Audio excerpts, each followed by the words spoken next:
ముందు నుంచి కాంగ్రెస్ పార్టీ చెప్పినటువంటిది ఏంటిది అంటే బీజేపీ బీఆర్ఎస్ ఒకటి అనేటటువంటిది గట్టిగా మేము తెలంగాణ ప్రజలకి ఉన్న వాస్తవాన్ని మేము చెప్పినాం. ఫస్ట్ ఆఫ్ ఆల్ కవిత గారికి ధన్యవాదాలు. ఎందుకంటే బీజేపీ బీఆర్ఎస్ ఒకటి మాత్రమే కాదు, మీరు జైల్లో ఉన్నప్పుడు ఏకమైపోయేటటువంటి ప్రయత్నాలు కూడా జరిగినాయని చెప్పి స్వయాన మీరే ఈరోజు మీడియా ముఖంగా చెప్పడం అనేటటువంటిది బీజేపీ బీఆర్ఎస్ యొక్క అవినాభావ సంబంధాన్ని, అక్రమ సంబంధాన్ని బయటపెట్టినందుకు ధన్యవాదాలు అంటున్నాం.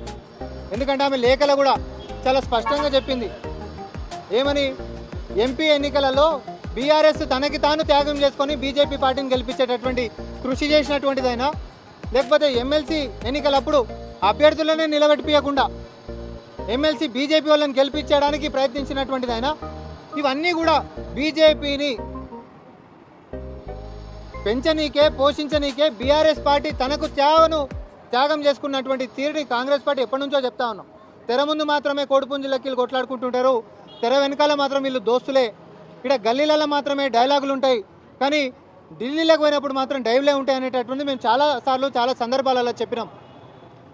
బీఆర్ఎస్ పార్టీ భవిష్యత్తులో కూడా బీజేపీ పార్టీని కాదని ఒక అడుగు కూడా వెయ్యదు.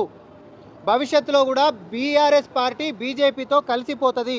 కుటుంబ కలహాలు అనేటటువంటిది ఎంటైర్ వేరే ఎపిసోడ్. దీంట్లో ఎవరు శక్తివంతంగా తయారవుతారో అది బీజేపీకి సంబంధం లేదు. కానీ ఎవరైనా సరే, ఇప్పుడు శివసేనలో చూసినాం, ఏక్నాథ్ షిండే ఉండే, ఆయన వెనకాల గట్టిగా బలం ఉండే కాబట్టి ఆయనతోటే బీజేపీ సావాసం చేసుకుంటూ పోయింది. రేపు పొద్దున కవిత గారు అంటే ఈరోజు వీక్ మెయిన్ అవుట్ కాబట్టి నాకౌట్ మ్యాచ్లో కవిత గారు బయటికి వెళ్ళిపోయినారు. నెక్స్ట్ హరీష్ రావు గారి పాత్ర వస్తుంది. అందులో లేఖ మాత్రమే లేదు తప్ప మిగతా స్టోరీ అంతా సేమే.